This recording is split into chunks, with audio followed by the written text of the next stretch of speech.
In 2009, the world was taken by storm by a certain big-budget blockbuster movie from director and writer James Cameron.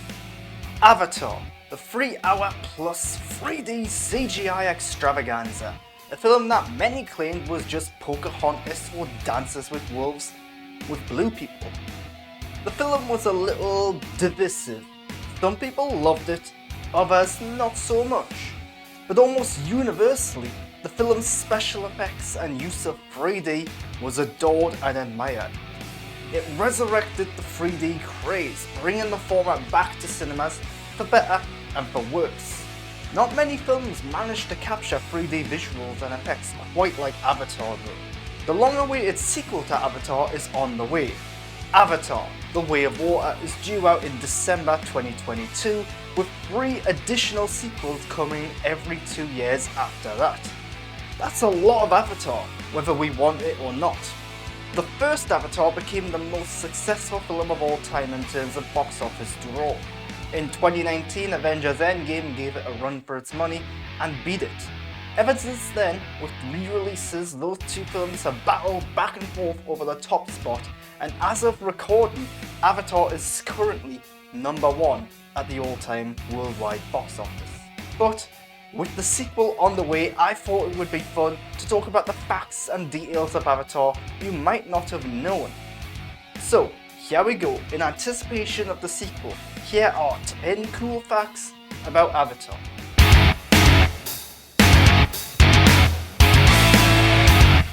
Avatar was not meant to come out in 2009, at least not originally.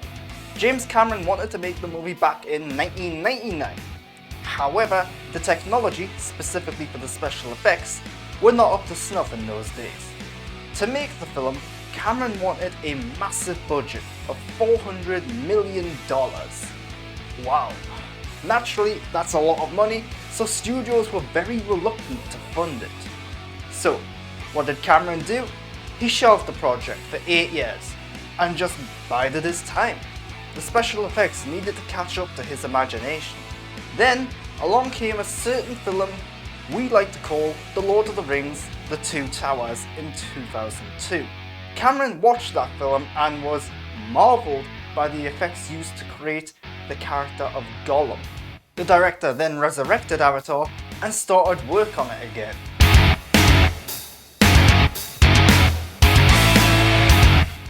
James Cameron is a prolific director and filmmaker, both in terms of his talent and abilities, but also as a strict, serious and tough guy on a personal level.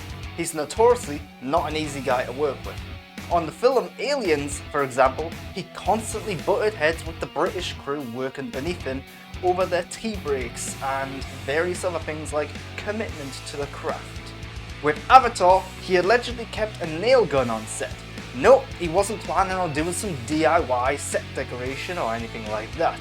Instead, the nail gun was to be used on the cast and crew's cell phones, or mobile phones if you're in the UK. If a cast or crew member's phone rang while on set, Cameron would reportedly nail the phone to the wall right above the exit sign.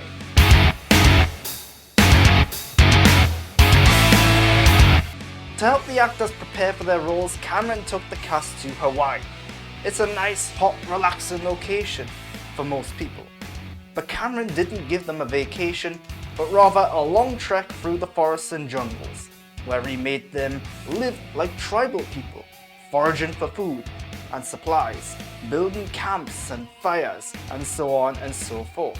He did this to allow them the chance to better get to know their characters and their circumstances. Avatar, after all, is primarily set in jungle locations, but to film it, many of the locations will be CGI and sets and, as such, make-believe.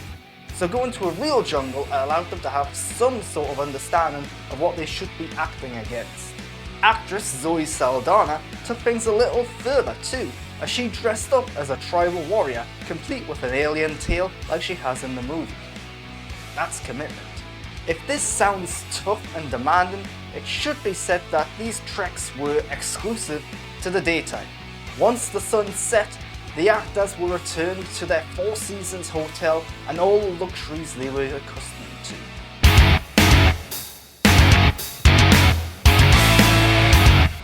Sigourney Weaver's character is an interesting one in Avatar because from Sigourney Weaver's point of view, it's a representation of director James Cameron himself.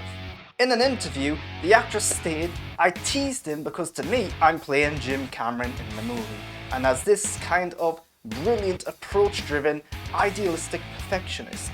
But that same somebody has a great heart underneath. So I have to say, I was always kind of channeling him." It's unclear if Cameron deliberately made this botanist character a version of himself, or if that was just Sigourney's interpretation of it. But we do know Cameron was reluctant to cast Weaver in that role initially. In an interview, the director stated that she was the safest choice to play the botanist, and he was reluctant because of that. We also know that both Jodie Foster and Jamie Lee Curtis were considered for that role as well at some point in the past.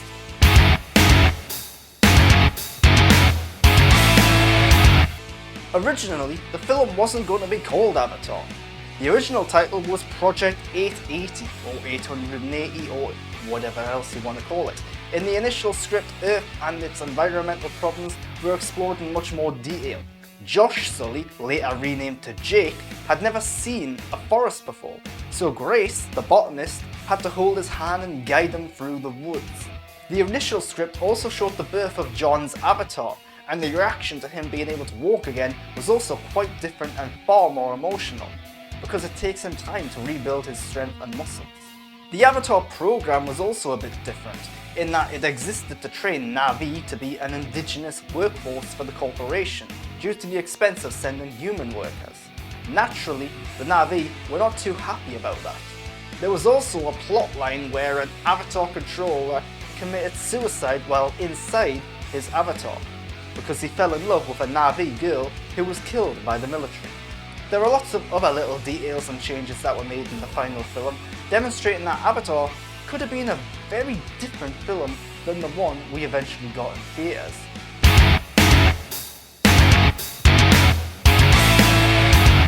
James Horner composed the score for the movie.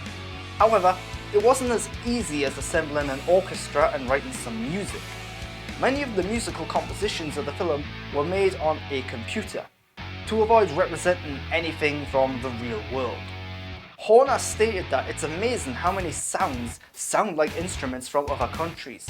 I'd make a sound and even though it was made especially for the film, it sounded like something you might have heard, like some Iranian instrument. I would find a flute that sounded lovely, but it sounded like a Chinese flute or some weird bagpipe from the Scandinavian countries. Horner created many of the instrument sounds on a computer which were then played through keyboards, percussion and wind instruments, giving Avatar a unique and original score, unlike any other.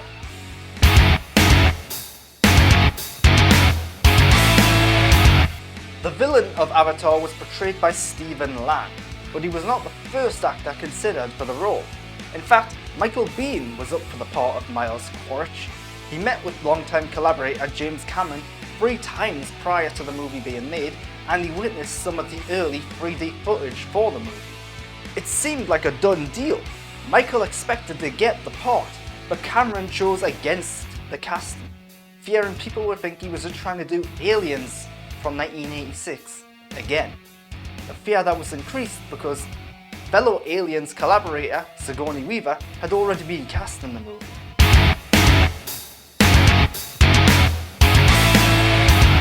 In Taiwanese, the word marine translates to Navigayotin. Not sure if I'm pronouncing that right, but it's shortened in the movie to Navi, so that the voiceover would sync up more accurately. The result is that in the Taiwanese version of the movie, main character Jake Sully is a Na'vi who becomes a Na'vi.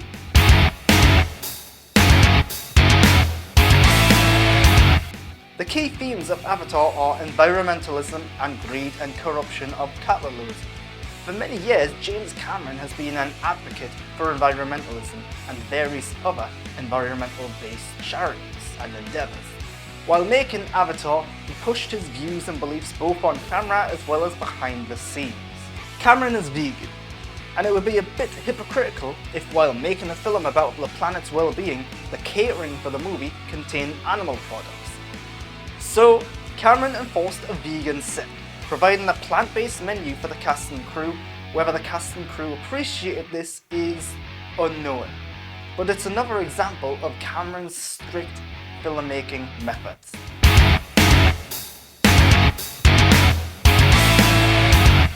Avatar saw a release in China, but its 2D version was pulled from cinemas very quickly, despite the movie being China's most popular movie ever at that time.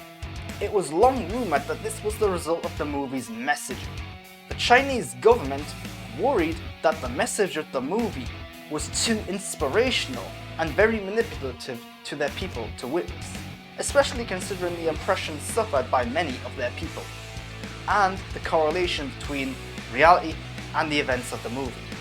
It should be noted none of this has ever been fully confirmed though. Another possibility for the pulling of the release 2D version is that Avatar was proven too successful in China, especially since it was going up against a state-sanctioned biopic called Confucius, starring Chow Yun-fat. Confucius was in theatres at the same time as Avatar and was not as successful as the global blockbuster. Naturally, the Chinese government wanted a film that they funded to stand a chance and to be as successful as possible. And it's worth mentioning that the 3D release of the movie was not pulled from theatres, perhaps because the format was less successful than the standard 2D releases, or because the Chinese government felt that the 3D version was not in direct competition with their film Confucius. And those are 10 cool facts about Avatar. If you've liked that, subscribe to my channel to get more content like that. And of course, follow me on Twitter and Instagram at @the_Grant Burton. Until next time though, thanks for watching.